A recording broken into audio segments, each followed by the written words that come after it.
Salutations, Transformers fans.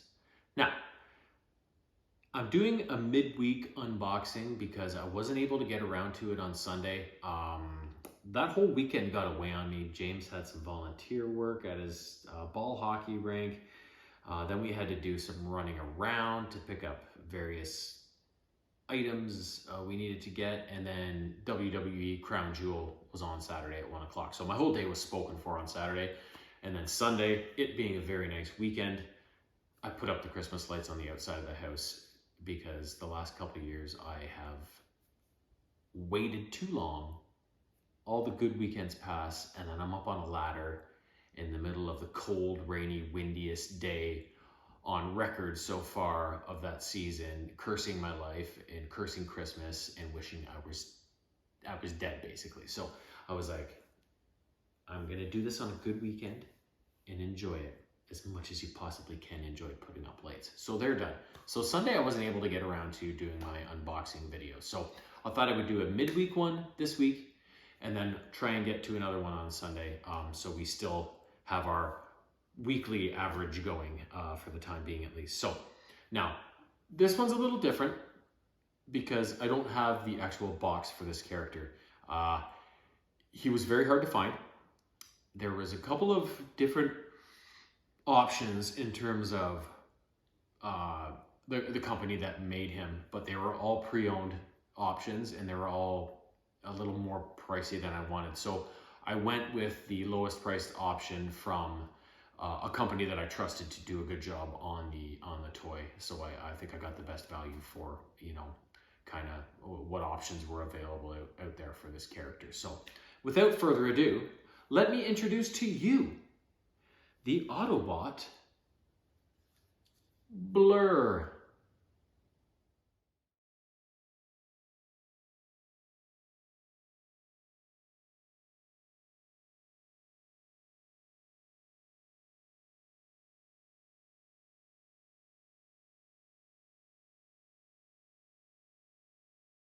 Blur was introduced in the Transformers movie from 1986, like so many of the newer generation Transformers were, that played such a big part of seasons 3 and 4 after the movie.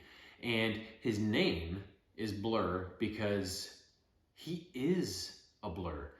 His function was a data courier, so he was responsible with taking sensitive information from place to place and relaying these details to whoever he was reporting to in the Autobot hierarchy or whatever it is. So he was well suited to this job because, like his name suggests, you can't see him.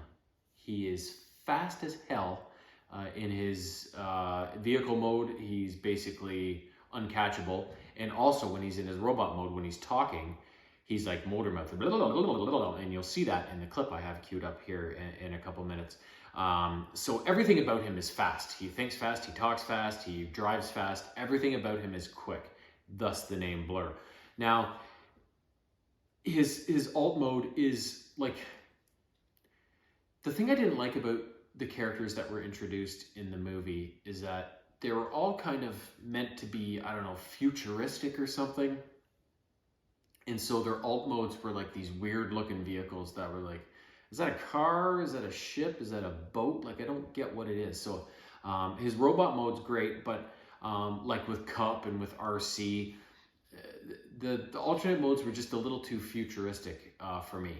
I love the OG Autobots. You have Optimus Prime is this old box cab Freightliner rig, and he looks just like it. You got Prowl and Blue Streak and those guys. They're the Datsun 240s or whatever they are. They look exactly like it. Sideswipes a Lamborghini Countach. Looks like an awesome Lamborghini Countach. I love that kind of stuff.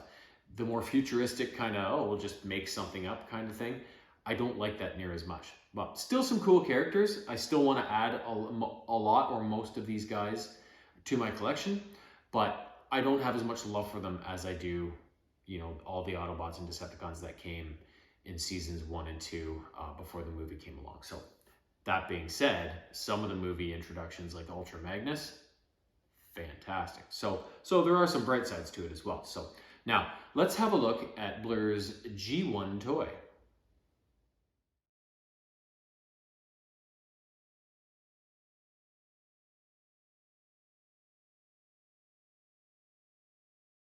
yeah, the 80s molds, some of them were pretty good, some of them were not so good. He's kind of like stiff guy, right? Like, Blur, I'm Blur.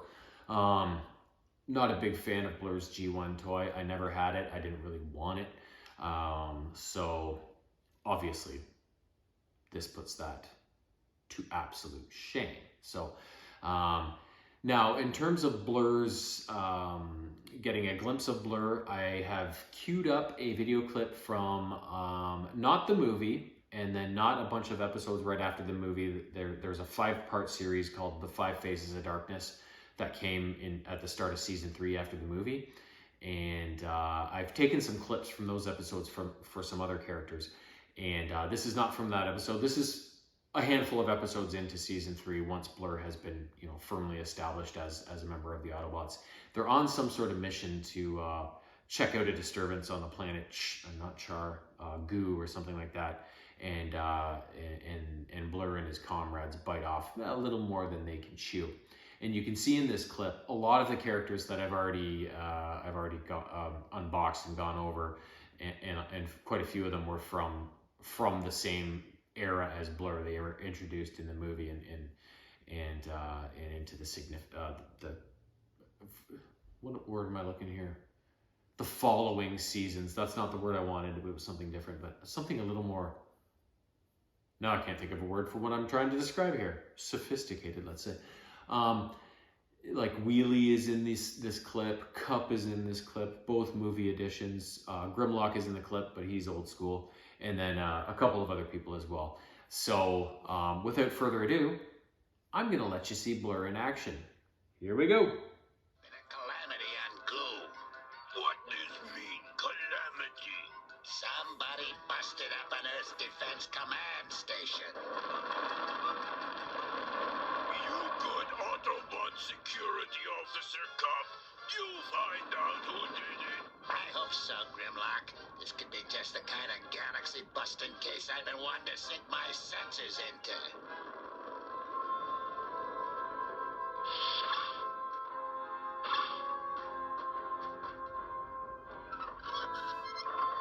There, I've turned off the goo so we can walk, because if I didn't turn off the goo, we'd all get sticky. If we all got sticky, we couldn't investigate.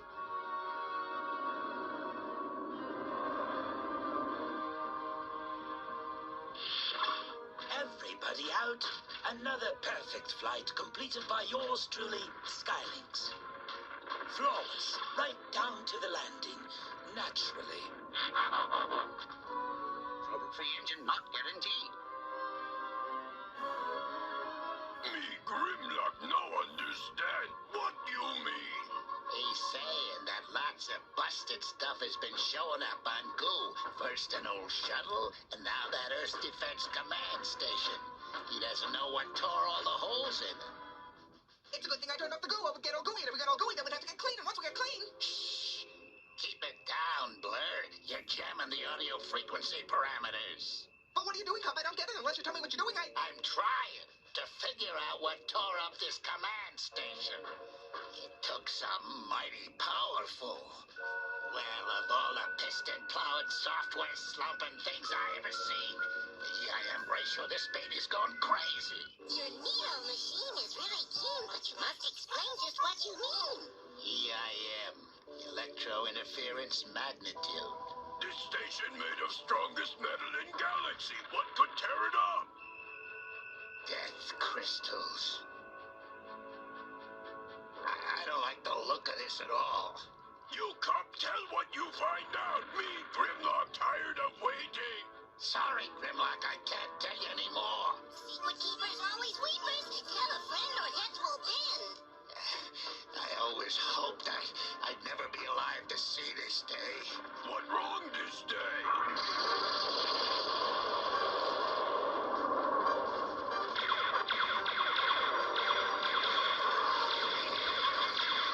Dive lower, Blastoff! Those snoops are trying to find out about our new weapon! So let's give them a little education.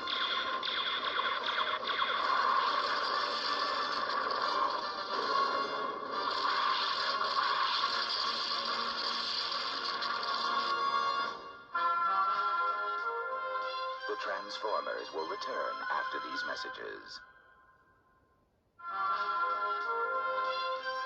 We now now return to the Transformers.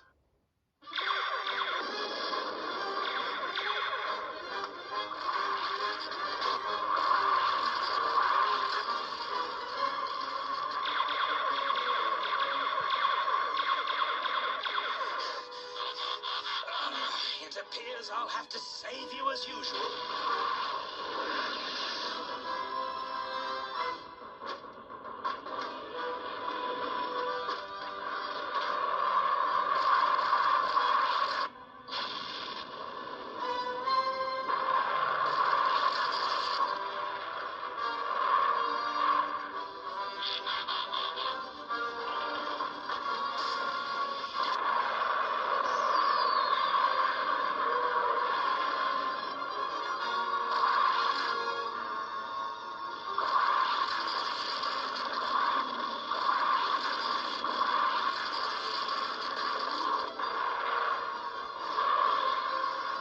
Say your last words, Autobots!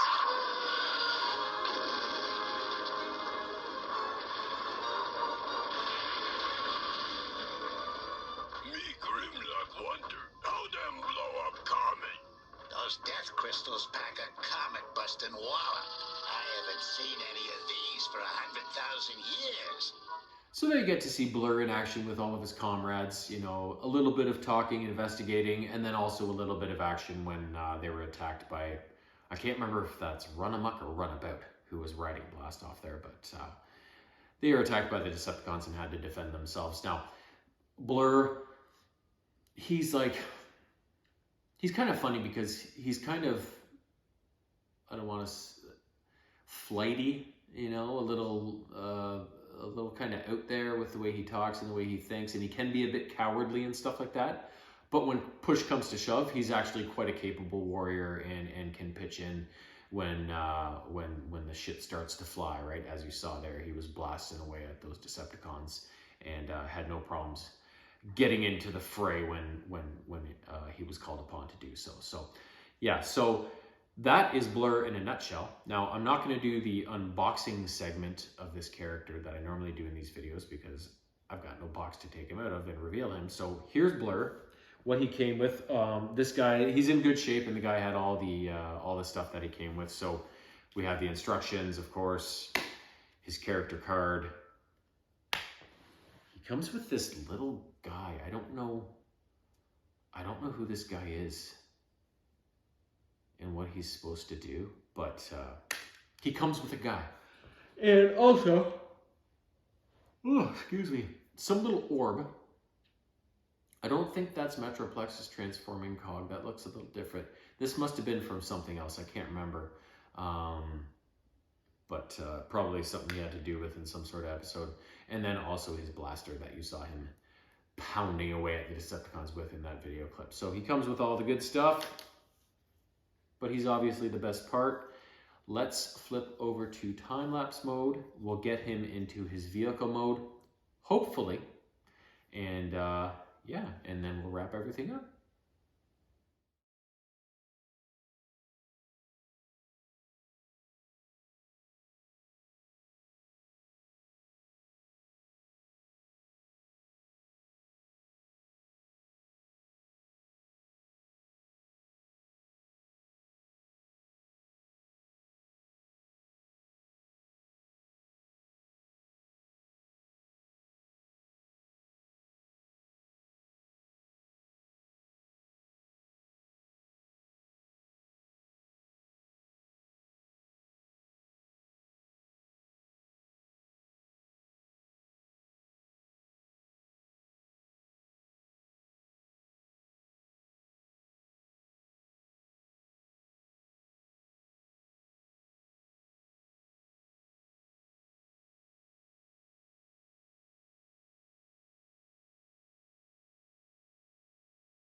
So there you have Blur. What did you think? Transformation? Complex yet simple. Now, I failed to mention that he is from the brand Unique Toys. I have maybe, give or take, a half dozen or so of Unique Toys characters. And I've always found that their quality is really good and their transformation process is typically, it looks like it might be complex in some areas, but it's actually really simple. It's very instinctive and it makes sense. I don't think I've ever had a Unique Toys toy that I haven't been able to get transformed or pretty much mostly transformed. So Blur, you saw his alt mode, whatever the hell that thing is, looked pretty good, went together pretty tightly. I probably could have messed with it a little bit more to get it a little tighter, a little straighter, but it was good enough, especially since I was just transforming him back right into robot mode to go on the shelf. So, but you can see that both modes look really good. He's not super heavy, but he's not light either. He's made of some, I don't think there's any metal in there, maybe a tiny bit here and there, a couple little pieces here and there. But the plastic is really, really hard. It's really solid. Everything, no loose joints, no, I have a feeling if I press this, I'm gonna snap something, right? I never had any of that the whole time. So he's a very well constructed robot. And the color scheme, the look of his character, very G1. Once again, we have another character who looks just like he did in the cartoon. And I'm very proud and happy to add him to my shelf. Next week's, hopefully this Sunday, I have a special character coming up who, if you were a Transformers fan, a hardcore one like I am, you might know who this character is. And he comes along with a couple other characters that I'll hopefully get to eventually when they're released. But let's just say these three characters are a little off the beaten path, shall we say. So I'll leave you hanging on that cliff, and hopefully on Sunday, I'll pull you up, I'll save you, I'll let you know what the hell we're talking about. So until then, peace out.